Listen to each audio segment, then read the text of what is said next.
се, мамо.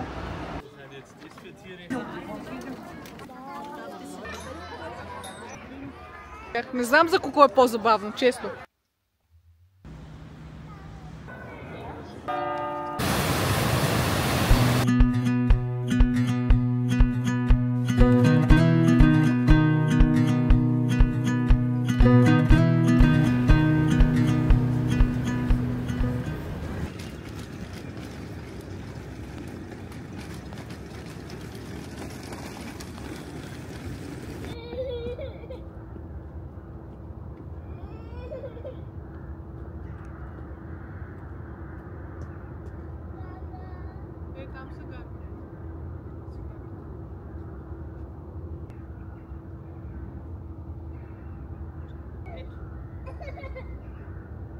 Стигнахме успешно, много бързо се оправихме за 20 минути след ставането. Радина беше пикала, накърмена, хапнала малко картофки от снощи и последни приготовления, свързани с храна, която щеше да се седеше до последно в хладилника, като да обърна бомбоните от формичките.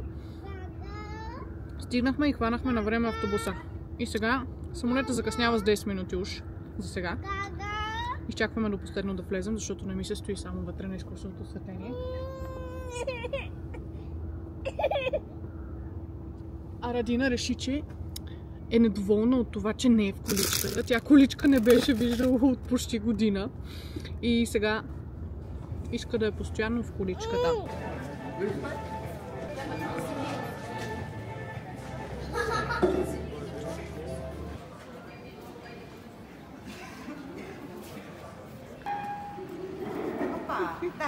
Дай паспорта на каката. Дай.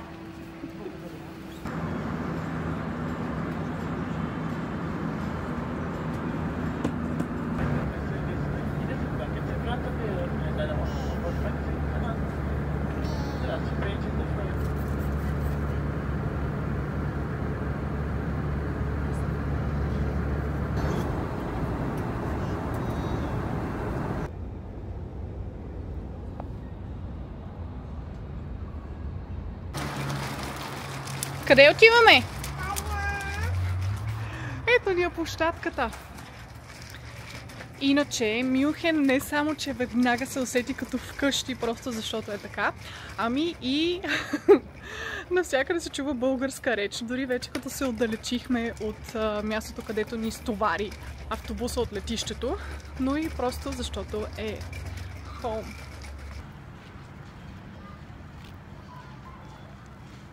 Дойдохме набързо на площадката, Радина да играе, аз да тренирам. После ще се оправяме, ще се разхождаме и ще снимам и ще разказвам. Много е яко. Все едно е на детска градина.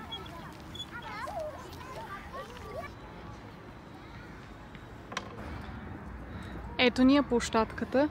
Тук има спортни, детски, всякакви в този сравнително голям парк. Радина е много зарибена да седи в количката. Много й харесва, което ме улеснява, защото ще имаме да обикаляме доста. По-лесно е да си нося партакешите в количката, на количката закачени и прочее. Не, че има много място, но се възползвам доколкото е възможно. Сега отиваме да си хванем трамвай до Мариенплац, всъщност до Карлсплац, и оттам да се разходим по центъра. Искам да ида до TK Maxx, да метна едно око на офертите. И Радина спа в автобуса от летището до Мюнхен, който беше час и 20 минути. Тя спа около 40-50, което беше перфектно, но пък се събуди доста рано, което е предпоставка за ранно лягане, което ме устройва перфектно, за да можем да се видим с Таня, с Йохан. И така, сега това, че тя е в количката, също е много удобно, защото няма да се изморява излишно отгоре на умората, която вече се е натрупала поради многото часове будно време. Това е то. Иначе първите ми впечатления обратно в Мюнхен са си същото е както преди. Много ми харесва колко са чисти тротуарите. Леле, това до сега наистина не ми е правило толкова голямо впечатление. Знам, че е супер банално да се говори така, но улиците и тротуарите са чисти, няма кучешки изпражнения Като цяло в Lidl плодовете и зеленчуците бяха на доста добри цени. Сравнено с България, почти същите. Някои неща бяха по-евтини, други по-скъпи, така че стандартът е един и същ, като повечето неща, които купих, си бяха с произход Германия. Може би се емфазира на това, не знам. Ще видим колко са вкусни утре като хапнем. Ябълки. Взех едни ягоди сега. Да видим как ще са и тукашните ГМО-та. Но иначе ги избягваме. Взехме морков, броколи, пета. Като цяло Таня си има всичко, но гледах да попълваме липсите, които ще създадем с Радина всеящната.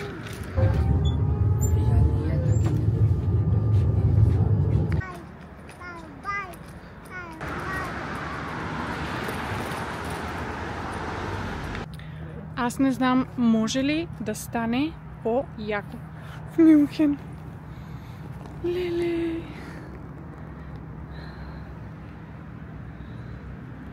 Пролетта определено е дошла.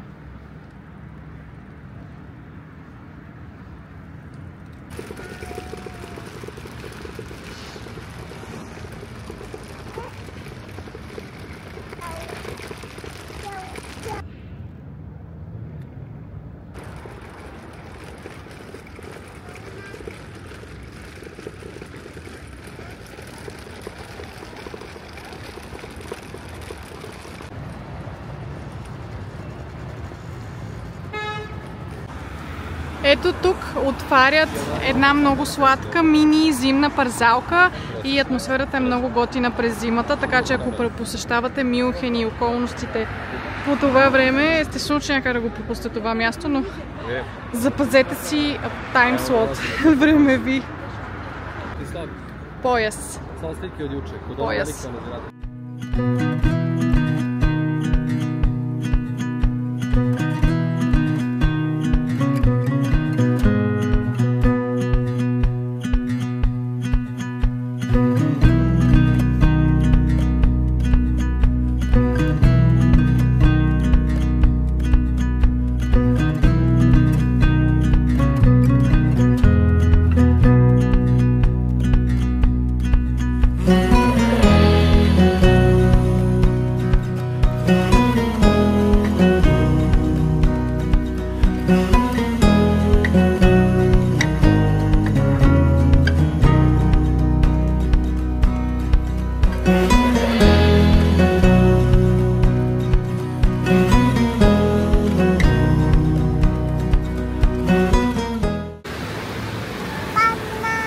Сега вече пад.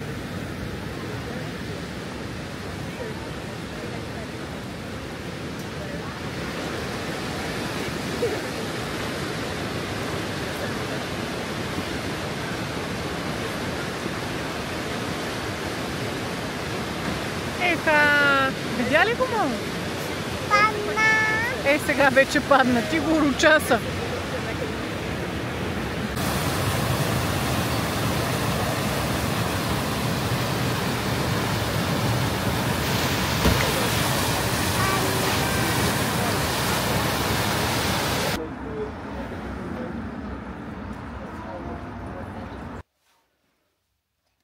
Ти кого държиш, мамо? Пазъл. Не, кой е това в ръката ти? Не е ли глигани?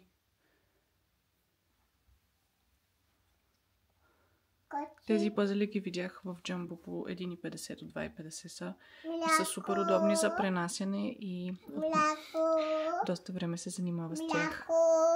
Да, мамо, тук има мляко за бебетата на прасето. Къде е мишката? Намери я. Може и там да е. Там. Къде е тук? Тук друго какво имаме? Катка. Катеричка, добре, тя къде е? Къде има нарисувана? Добре, а заека къде трябва да го сложим? Там. Добре.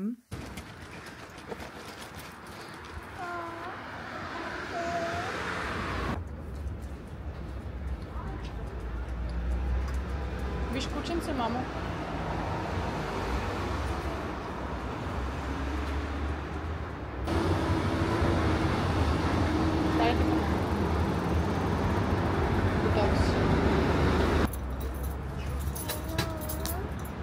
с маймунка.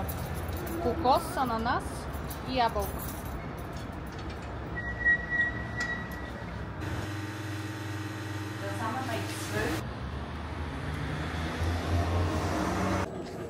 Радина, шефката, която току-що си намери стотинка и ми я сочеше, за да я подам. Късметлийката на сезона.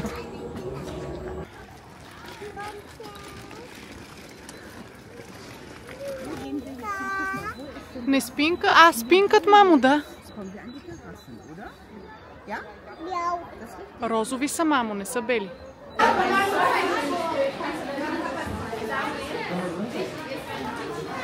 И какво друго има? Корали, мамо, да. Виж колко са много, те са живи. Виж как се движат. Рибка, да.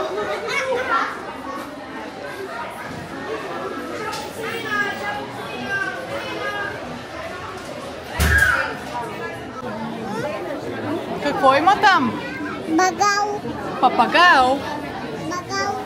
Къде бе, мамо? Не го виждам. Къде е там?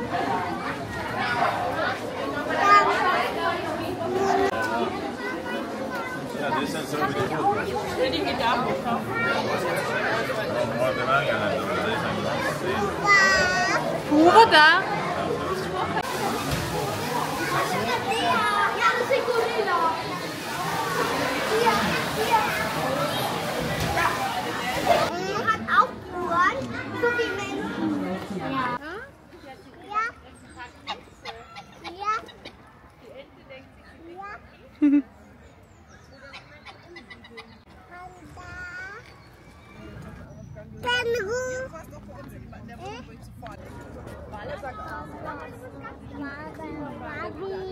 Валаби, да.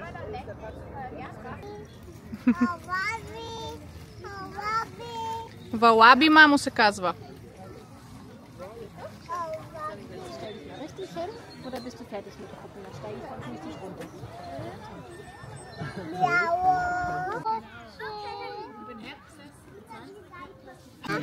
Nährstofffrei. Was man ja nicht. Jetzt ist für Tiere Zebra.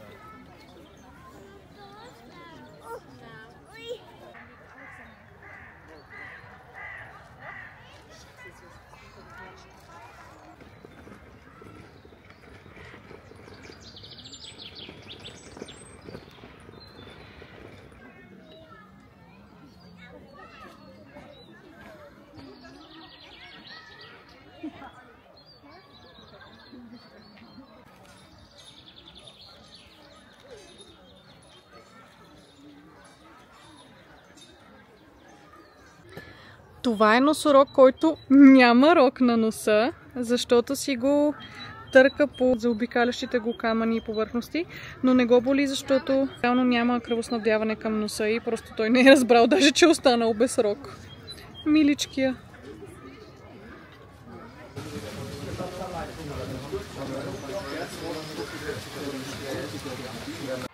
Радина заспа малко след като видя носорога, както се шегувам в семейната група във Viber. Буквално си е казала: ей гона, всичко видях, мога да подремна. Всъщност беше много неприятно при полярните мечки. Аз нямах търпение за тях, но въобще не мислех колко... Сега не съм някаква природозащитничка, обаче държаха ги в нещо като... Даже не съм снимала, не мисля, че е окей това. Държаха ги... те си имат много пространство, но има една част, която е затворена с едни големи плъзгащи се врати, стоманени. И пред тях в другото пространство са увиснали един фазан умрял, който очевидно нали, ще бъде техния обяд. И просто чакаха да се събере публика, за да ги пуснат. Аз не стоях да чакам. Радина видя едно мече полярно, което беше супер щастливо във водата и се гмуркаше под водата. И беше супер сладко и реших, че предпочитам това да остане като спомен, а не да гледаме как разкъсват някаква птица умряла. Да, имаше някакви кокошки, които си излизаха и се разхождаха. Имаше патета, гъски, но те после си се връщат.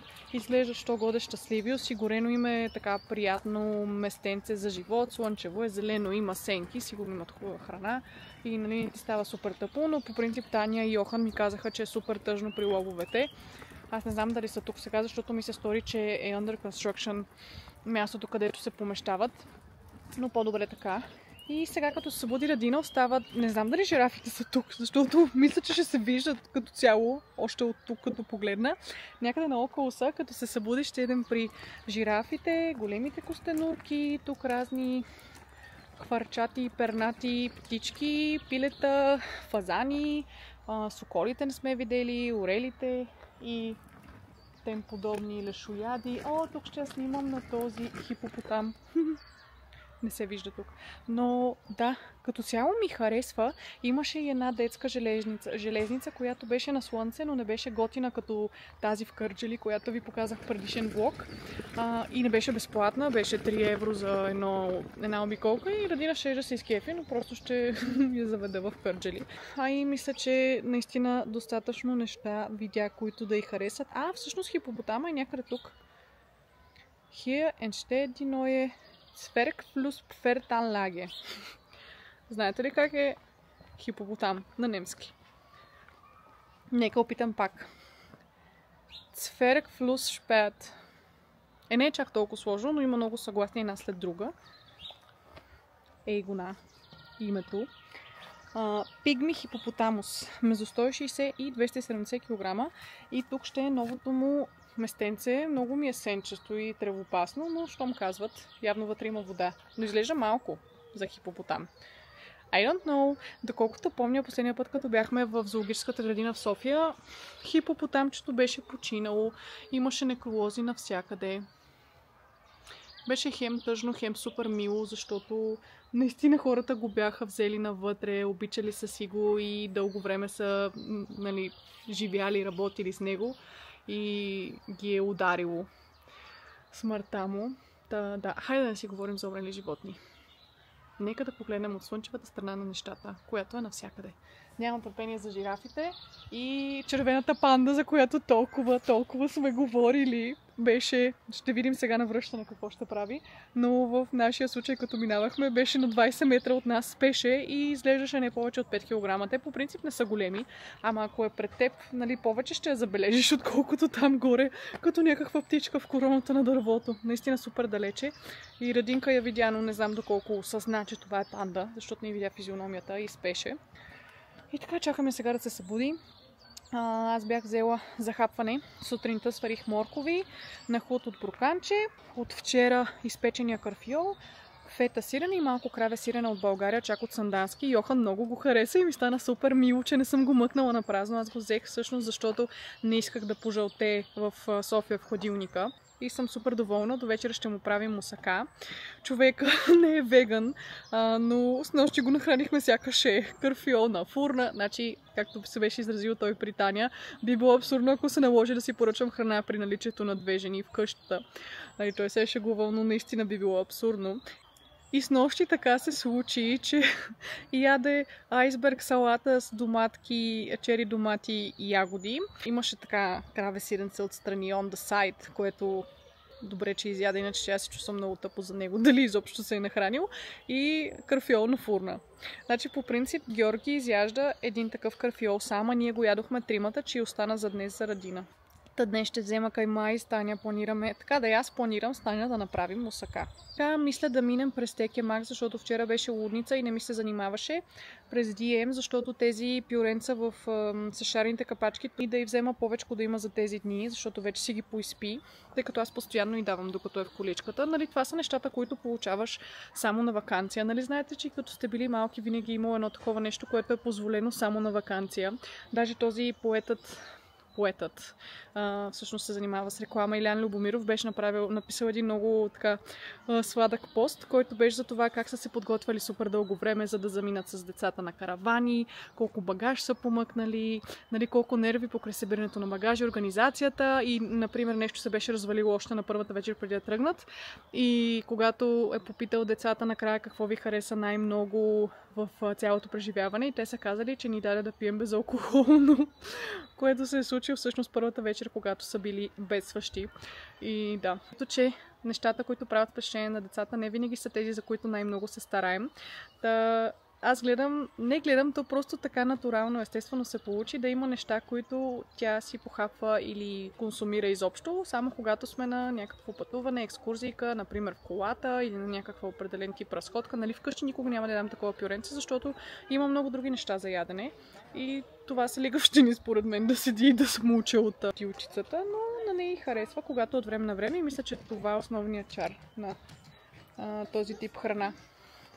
Дойдоха хора. Не смятат, че трябва да ме оставят насаме да си плямпам. Искам да снимам по някое време, надявам се да успея. По много сладък начин си возят тук децата. Ето тук зад мен сега ще мине жената. Три кошове колички ги слагат и ги дърпат отзад с колелото, което ми се стори супер сладко. Виждала съм така да возят животни в този тип колички, нали, по-малки в Гърция, но не бях виждала толкова много хора да си возят децата по този начин.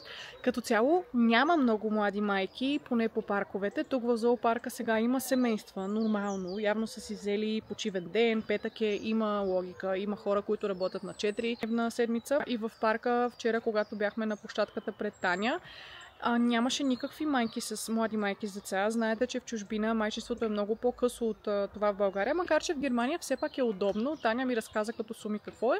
Горе-долу години и половина ти се връзва, но самата култура на Запад, нали, то не е на Запад, ами в Централна и Западна Европа, е повече да се работи, да се набляга на кариерата и децата повече да се оставят да се гледат от детегледачки, баби. Всъщност техните баби, може би в повече случаи са им детегледачки, защо не? Да, това забелязах. Имаше много деца от детски градини, бяха по 2 учителки, сравнително млади. Около 2500 евро им е заплатата, тук ми каза Таня, което е много добре за начална учителка. То даже не е начална, ами е просто педагог детски. Да се падаше по една учителка на 7-8 деца от това, което преброих по групичките, което е окей. И през голяма част от времето са навън. Ние понеже си коментирахме за това Радина, къде би ходила на детска градина и какво бихме правили с нея по-натам. Харесала съм един кооператив в София. Няма да го казвам кой е, за да не вземат да отидат много деца и да няма място за нас.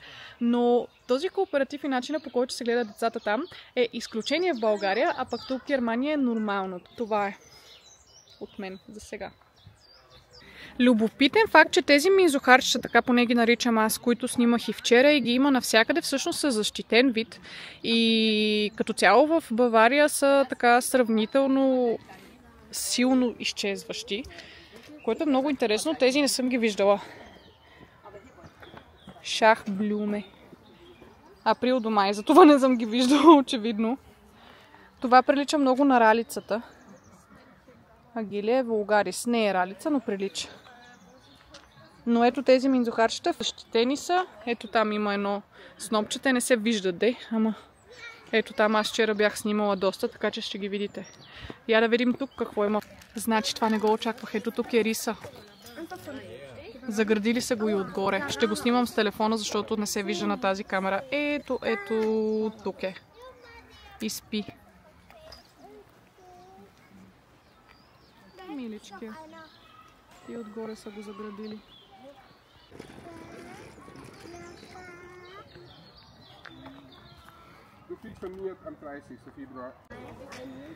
И прословутите жирафи.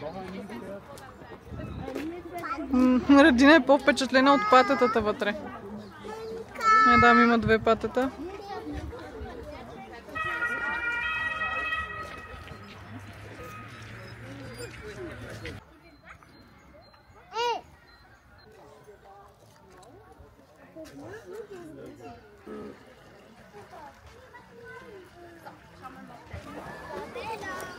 Ето това е площадка.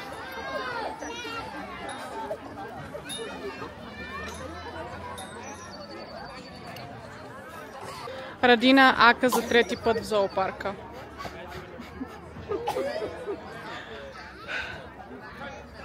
И всеки път пред хора. Мисля, че ще пикае. Иска на гърне. Мисля, че ще пикае. Но прави нещо друго. И наоколо има хора. И е забавно. За мен не знам. Или за тях. Не знам за кого е по-забавно, честно. И за кого е по-неловко.